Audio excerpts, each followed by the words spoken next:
시청자 여러분 안녕하십니까. 코로나로 얼마나 힘드십니까? 잘 이기시기 바랍니다. 오늘은 귀한 분을 한 분 모셨는데요. 신문명 정책연구원 대표로 계시는 장기표 대표님 모셨습니다. 선생님, 네. 안녕하세요. 예. 반갑습니다. 예. 뭐 여전히 활동이 많으십니다. 예. 뭐 정력적으로 활동하시고 뭐 여러분 시청자 여러분 다 아시다시피 민주화 운동도 정말 산증인이시고 또 요즘은 또 이 정권에 맞서서 야당이 어떻게 가야 되느냐 여기 몸소 앞에서 실천하시고 계시는데 지금 그 소속돼 있으시는 국민의힘이 사실은 이 정권을 뭐 맞서기가 쉽게 해서 맞서기가 좀 역부족이다 이런 걸 국민들은 많이 느껴요. 그 이유가 뭐라고 생각하십니까? 예, 그 우선 방금 그 뭐 민주화 운동 말씀하셨으니까 뭐 잘 아시는 바와 같이 제가 이 민주화 운동 하는 데는 좀 열심히 한 사람 아닙니까? 그런데 지금요 다시 또 제가 제2의 민주화 운동을 하지 않을 수 없는 상황을 지금 맞고 있습니다. 이 문재인 정권이 진짜 독재 정권입니다. 독재 정권.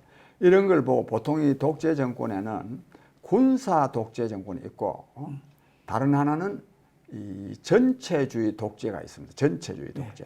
말하면 여론을 조작해 가지고 국민을 기만해서 국민이 지지한다는 이름으로 국정을 전행하는 것이 이게 이 전체주의 독재인데 그 전체주의 독재 개념에 딱 맞는 정치를 하고 있는 것이 지금 문재인 정권입니다. 이 문재인 정권이 지금 입법 독재, 국회를 완전히 장악해가지고 말하자면 입법부를 제멋대로 하고 있지 않습니까?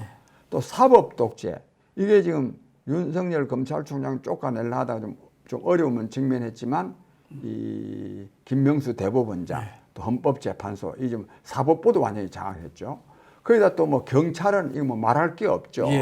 이런 말하면 국가의 중요한 기관들을 다 자기네들 세력으로 말하면 점령을 하다시피 해가지고 이건 독재를 하고 있기 때문에 저 같은 사람이 정말 이 문재인 정권의 전체주의 독재를 종식시키는데 저 같은 사람이 꼭 나서야 된다.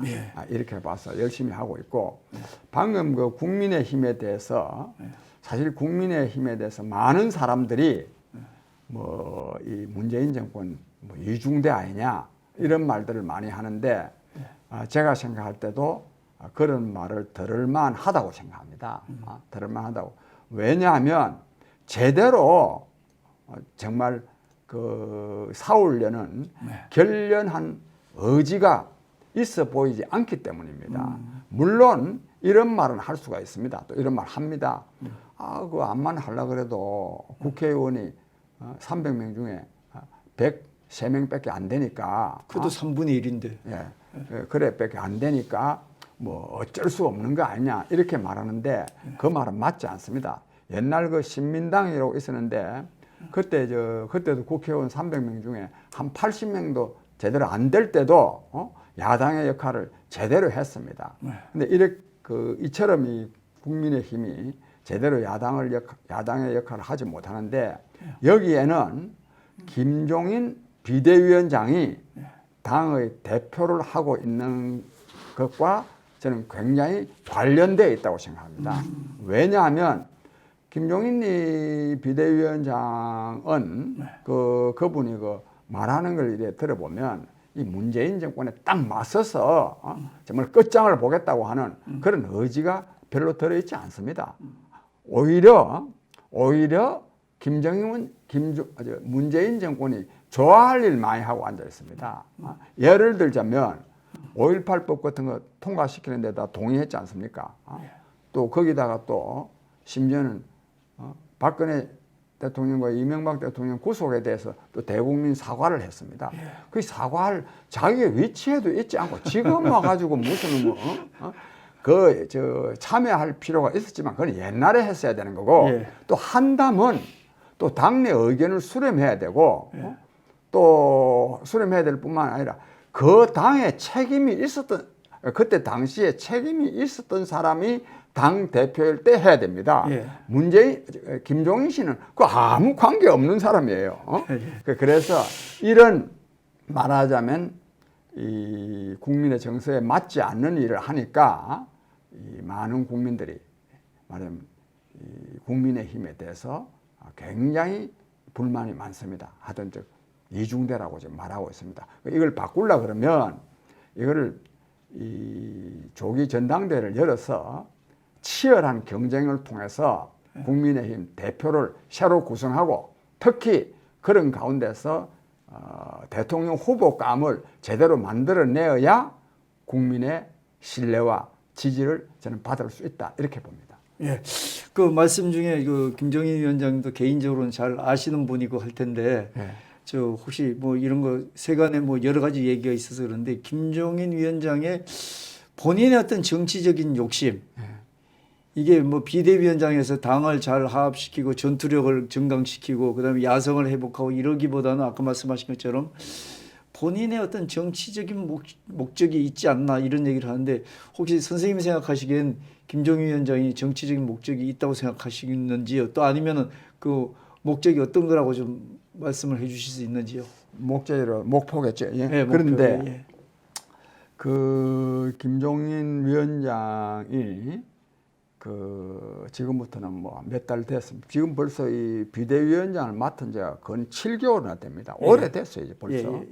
그 초기에 뭐 이제 이 당에는 그때 다 이낙연 씨나 이재명 씨가 막 그 여권의 대선 후보로 떠오를 때 그 야당에는 국민의힘은 뭐 어떤 사람을 대선 후보로 생각하느냐 이렇게 물으니까 국민의힘에는 대통령 후보감이 없다 그랬습니다. 도대체 문재인 씨도 대통령하고 박근혜 씨도 이명박 씨도 노무현 씨도 다 대통령 하는데 왜 국민의힘에는 대통령감이 없습니까? 이 발언 자체가 엄청난 해당 행위입니다. 안 그래요 이게? 예. 대통령감도 없는 정당 야당이 그 되겠습니까 그게? 거기다가 또 뭐 이상한 사람 또 저 이름을 또 덜먹여 가지고 아주 말하자면 국민의 당을 희화화시킨 웃음거리로 만든 이런 일까지 요리 연구가 예. 남자분 예. 인기가 좋다고. 그래서 그때 결국 그 김종인 씨가 자기가 이 당의 대선 후보가 되기 위해서 이 당에는 후보가 없다 이렇게 말한 것이 아니냐 하는 그런 의혹을 많이 불러일으켰는데 뭐 저는 그건 잘은 모르지만 그 말을 논리적으로 따지면은 그런 의혹을 불러일으킬 만하다. 예. 저는 이런 생각이 들고요. 예. 그 다음에 이렇습니다. 아까 이제 자기가 뭐 하려하니까 뭐 이중대 역할을 한다. 자기가 뭘 하려 그래도요 제대로 싸워야죠. 그렇죠. 제대로 안 싸우니까 오히려 국민들로부터 인기를 잃어버리죠. 근데 이런 점이 있습니다. 저는 앞으로 이분이 내년 봄 되면 이 문재인 대통령과 이 정부는 말하자면 이원 집정부제나 또는 내각제 이런 방향으로 개헌을 추진할 가능성이 굉장히 크다고 봅니다. 전에부터 그 얘기가 나왔습니다. 왜냐하면 말하자면 문재인 세력, 이른바 문파 세력 중에는 대선 후보감이 별로 없어요. 저는 뭐 조국이를 한번 내세워볼까, 뭐 유시민을 내세워볼까 했는데 그게 지금 완전히 안 되겠다 생각했거든. 그래서 이재명 씨가 대통령이 되든 이낙연 씨가 되든 또는 야당이 되든 누가 되든 문재인 대통령은 말하면 굉장히 어렵게 되어 있습니다. 굉장히 당한다 이거죠. 당하게 되어 있죠. 엄청나게 뭐 이거 말 좋게 순화시켜서 당하는 거고요. 좀 맞는다는 얘기입니다. 네, 아주 교도소 가기가 딱 알맞죠. 이미 벌써 법 위반한 게 많이 있으니까. 그러니까요. 그래서 이거를 피하려 그러면 대통령제가 아니고 이원 집정부제는 내각제를 해가지고 그 국정 운영 담당자를 국회에서 뽑는 이런 걸로 하는데 여기에 말하면 김종인 씨도 그 뜻을 같이 할 가능성이 저는 있다 이렇게 봅니다. 그렇게 근데 이 제도 자체가 나쁘다기보다도 문재인 정부가 또 문재인 대통령을 포함한 이 권력 실세들의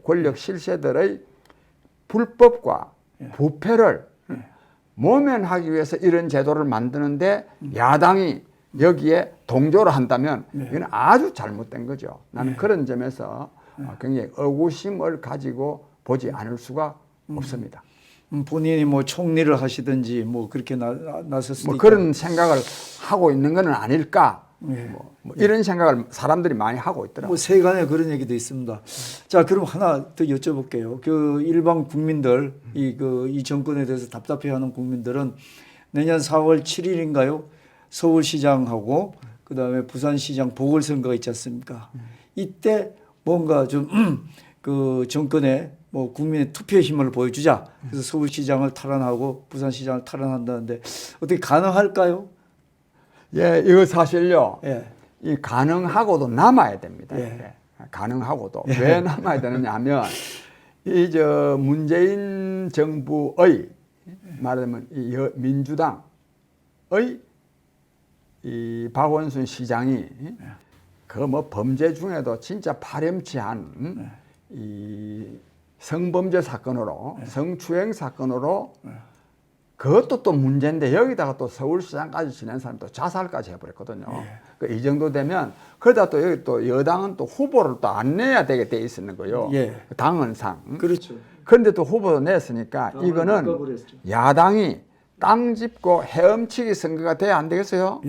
자동바로 그냥 당선이 돼야 되는데 이게 참 저도 야권의 한 사람으로서 야당의 한 사람으로서 이 말하기가 국민들한테 부끄럽지만 이 선거가 만만한 선거가 아닙니다. 이게 야당이 반드시 이긴다는 보장이 없습니다. 불안하다는 게 왜 그러냐 하면 이것이 전국적으로 치루어지는 선거라면 바람에 의해서 말하면 투표율도 한 50% 이상 되거든요. 그러다 보면 이게 저기 야당이 이기기가 쉬운데 이거는 보궐선거이기 때문에 투표율이 40%를 안 됩니다. 35%도 35% 전후일 거예요. 이렇게 되면 어떻게 되느냐? 조직 선거가 중요합니다. 조직적으로 동원할 수 있는 사람. 지금은 어떠느냐 하면 서울시장도 권한대행이지만 민주당, 구청장도 25명 중에 24명이 민주당, 서울시의원도 95%가 민주당, 또 구의원도 약 한 70%, 65%가 또 민주당, 통반장도 민주당, 이렇게 되어 있습니다. 또 여기다 또 집권 세력입니다. 거기도 여러 가지 또 시민단체도 있지 않습니까? 관변단체들. 그래서 이 선거가 절대로 만만한 선거가 아닙니다. 그래서 야권에서 잘 대처해야 됩니다. 그 두 가지가 중요한데 하나는 정말 대선 후보급의 서울시장 후보가 나가야 되고 다른 하나는 후보 단일화가 반드시 이루어져야 되고 해야 됩니다. 그래야 이길 수 있습니다. 후보 단일화는 뭐 누구라고 얘기는 못 하시지만 그래도 지금 말씀하신 건데 참 후보가 중요하잖아요. 지금 특히 서울시 같은 경우, 부산 같은 경우 또 지역적인 정서가 또 다르니까 그렇지만 근데 후보 단일화가 될 때 어떤 범위의 사람이 돼야지 된다고 생각하십니까? 대선 후보급인 뭐 플러스 또 어떤 분이 돼야 된다고 저는 사실 우리가 뭐 어디 서울시장 후보가 어디 뭐 생전에 신문에 이름도 거명 안 되던 사람이 나올 수는 없는 거 아니에요? 다 알만한 사람이 나오죠. 알만한 사람이. 제 생각으로는 안철수 씨가 즉 안철수 국민의당 대표가 가장 경쟁력이 있다고 생각합니다. 경쟁력이. 저는 그래서 안철수 후보는 안철수 대표는 지금 국민의당 대표입니다. 국민의힘 대표가 아니에요. 근데 이 국민의힘에서 이 안철수 씨가 후보가 되든 누가 되든 야권의 후보로 가장 경쟁력 있는 사람을 내세우는 데 대해서 흔쾌하게 동의해야 됩니다. 국민의힘 안에 사람이 아니면 안 된다. 이렇게 말하면 안 됩니다. 더더욱 지금 뭐 국민의힘이 지금 인기도 제대로 없는데 근데 이 김용인 대표가 뭐라고 말을 하고 있느냐 하면 안철수 후보가 서울시장 후보로 나서겠다 이렇게 선언한 날 뭐 그 사람은 뭐 여러 후보 중에 한 명이다. 그리고 뭐 난 그것도 심지어는 또요. 네. 그 사람을 후보가 될 수 있도록 하는 길에 대해서요. 우둔한 짓이라 그래서 우둔한 짓, 예, 예, 우둔, 예. 어리석은 짓이다 이게. 예. 그렇게 말하면 안 되지. 어쨌든지 야권의 후보는 뭐 경쟁을 해가지고 국민의힘 쪽 사람이 되더라 하더라도 서로 격려하면서 해야 안 되겠습니까? 예. 나는 또 이 김종인 대표는 연세도 많은 분인데 속으로는 좀 호가 즉 좋아하고 싫어하는 감정이 있을 수 있잖아요. 예. 그래도 좀 검도를 발휘해서 예. 좀 격려성 발언을 좀 했으면 좋겠는데 뭐 안 해서 좀 유감입니다만 그러나 이것이 단순히 기분의 문제가 아니고 기분의 문제가 아니고 국민의힘이 자기 당 후보를 해야 된다 또는 뭐 안철수 대표 보고 우리 당에 하려면 우리 당에 와서 입당해서 경선해라 너무 이렇게 나가면 안 된다고 생각하고 저는 그래서 이 범야권이 말하자면 자유로운 경선을 해서 후보를 정해야 되는데 저 개인적으로는 그래서 안철수 후보가 가장 경쟁력이 있고 또 안철수 후보가 서울시장 말하자면 야권의 단일 후보가 될 때는 저는 야권이 이길 수 있다 이렇게 봅니다. 예. 하나만 더 여쭤보겠습니다. 안철수 후보에 대해서 뭐 다 지명도라든지 경쟁력 있고 이런 것도 다 공감을 하는데 이 안철수 후보가 정치를 하시면서 좀 야권 통합하는 과정에서 여러 사람들한테 야권 통합에서 자기가 좀 이 갈지자로 가는 바람에 엇박자를 놓는 바람에 야당 통합에 있어서 전에 좀 실수를 한 부분이 좀 있지 않습니까? 이래서 그 부분에 대해서 상당히 좀 반감을 가지고 있는 것 같아요. 그래서 그런 부분은 안철수 후보가 어떻게 지혜롭게 해결하는 게 좋을지 좀 생각하시고 있는 게 계십니까? 예, 뭐 저는 그 이른바 예. 이 보수 진영의 국민들이 예. 그 안철수 후보를 좋아하지 않을 그런 요소들도 좀 있다고 생각합니다. 예를 들자면 저 서울시장 선거 때 박원순이를 지지한다든지 또는 저는 대통령 선거 때 그 앞에 그러니까 이 이명박 때죠. 문재인 씨한테 또 양보한다든지 또 야당 쪽에 계속 있었잖아요. 저쪽 당 민주당 쪽에 있었는 데 대해서 저기 전라도도 많이 가고 그런 데 대해서 근데 그런 거를 혐오로 잡을 수가 있는데 그래 치면 전부 다 문제가 없는 사람이 없습니다.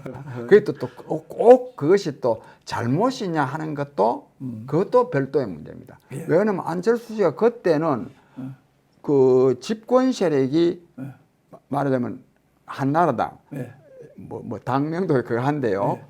새누리당 이쪽이 집권 세력이었거든요. 그 집권 세력이 있으니까 안철수 씨는 처음에 정치로 나오니까 야당을 할 수밖에 없는 거 아닙니까? 그러니까 야당인 민주당하고 같이 할 수밖에 없었던 이런 말도 할 수 있을 정도고 어쨌든지 안철수 대표라고 해서 문제가 없는 사람이 어디 있어요? 우선 저 같은 사람도 문제가 많고 그런데 현재 하여튼 이분 대통령 선거는 굉장히 중요합니다. 서울시장 선거. 서울시장 선거는 왜냐하면 서울시장 선거에서 야권이 야당이 이기지 못하면 다음 대선도 이기기가 어렵습니다. 굉장히 어렵습니다. 왜? 패배감이 젖어가지고 패배감에 야권의 사람이 안 모입니다. 이건 또 어차피 안 되는 거야. 그런 분위기를 조성할 수도 있기 때문에 그렇다 안철수 씨가 나쁜 사람인데도 여러 가지 너무 나쁜 점이 많은데도 경쟁력이 있으니 쉽게 한다 이거는 아니고 안철수만한 사람이 또 잘 없어요.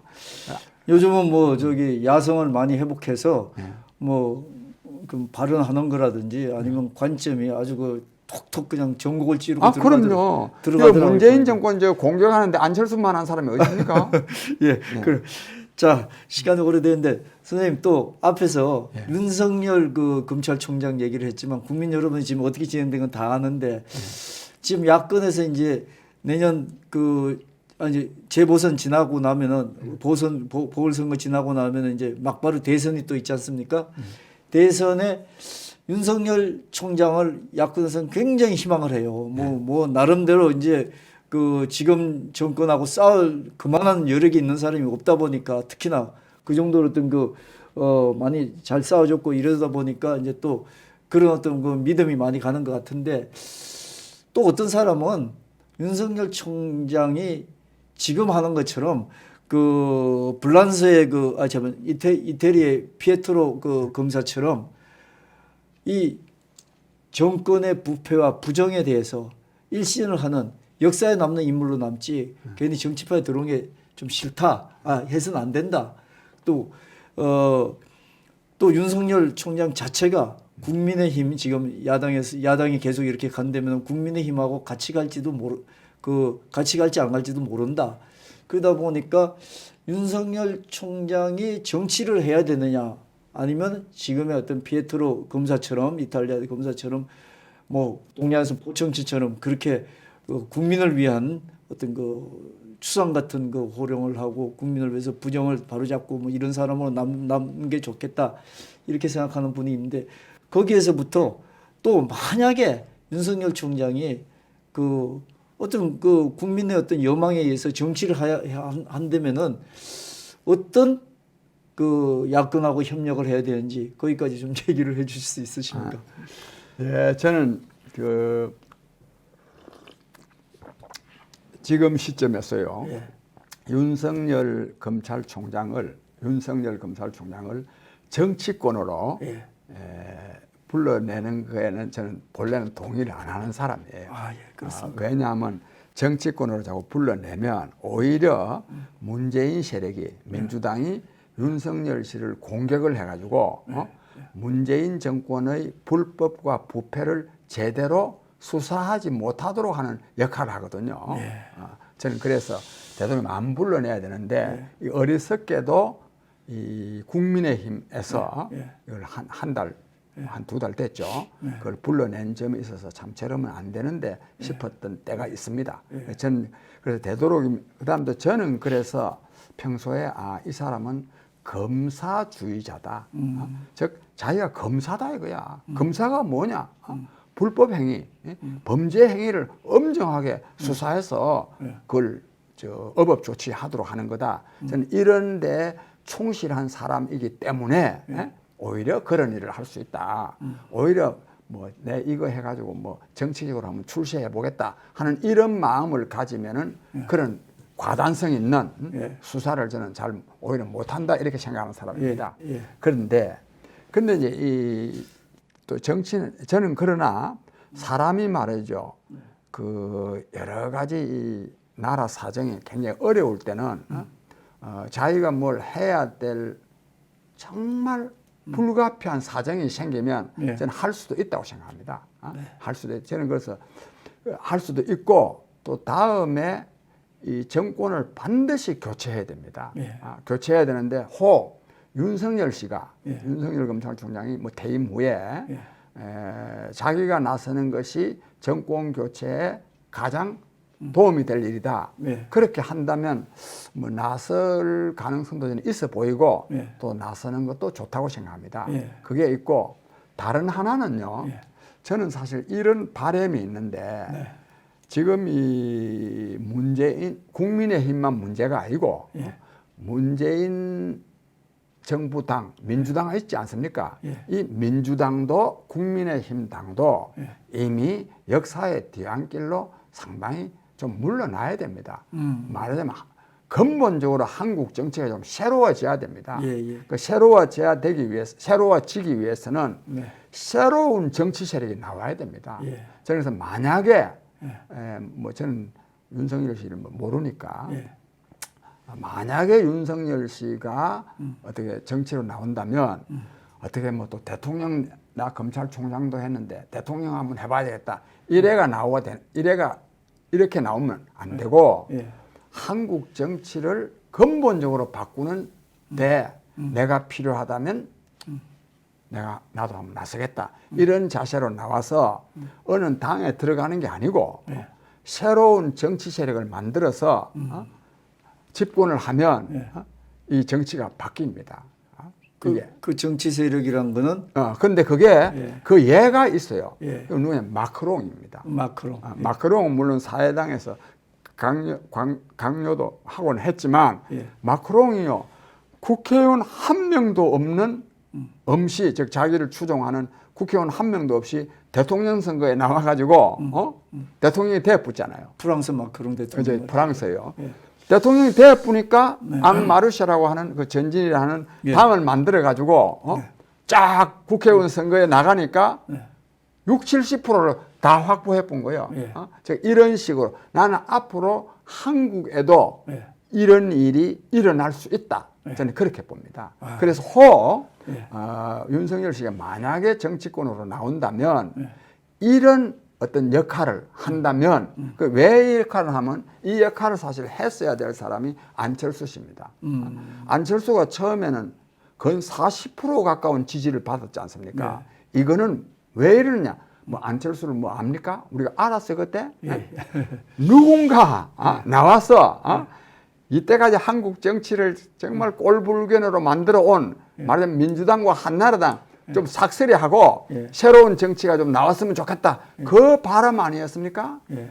그 바람, 국민의 그 염원을 예. 안철수 씨가 구현을 못 해준 거죠. 예. 그래서 앞으로도 저는 이 안철수 현상은 또 나타날 수 있다. 즉 이름이 안철수든지 뭐 누구든지 나는 그런 점에서 뭐 윤석열 씨도 만약에 하게 된다면 그런 역할을 했으면 하는 바람도 있습니다.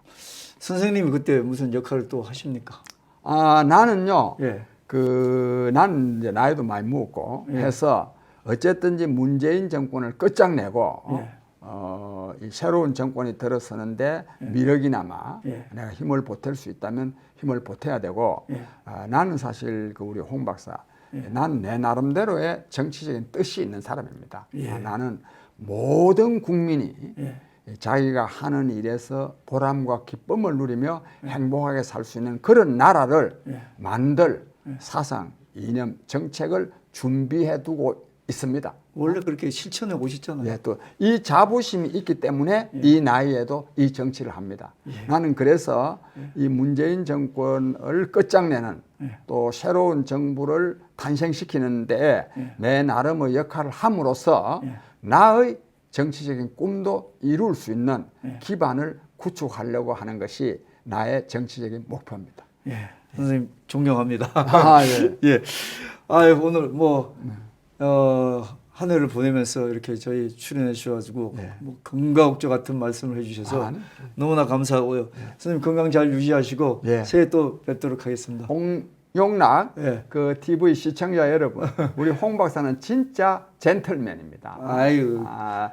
너무 심한 말도 안 하시고 그런데 그러기 때문에 이게 또 좋은 겁니다. 아무쪼록 우리 홍용락 박사께서 하는 이 홍용락 TV도 발음이 잘 안 되네요. 그 이제 용자가 이영자가 너무 많이 들어갔습니다. 그 리얼이 또 있고 그랬어요. 그 잘 되기를 바라고 우리 또 홍용락 TV 시청자 여러분 또 아주 이 희망찬 새해를 맞으시고 특히 또 코로나19로부터 또 조심하셔가지고 또 건강하시기를 바랍니다. 여러분 감사합니다. 선생님 건강하십시오. 감사합니다. 시대의 영향을 받지 않고 사람에 좌우되지 않는 보수 유튜브 홍용락 TV 구독과 알림 꼭 눌러주십시오.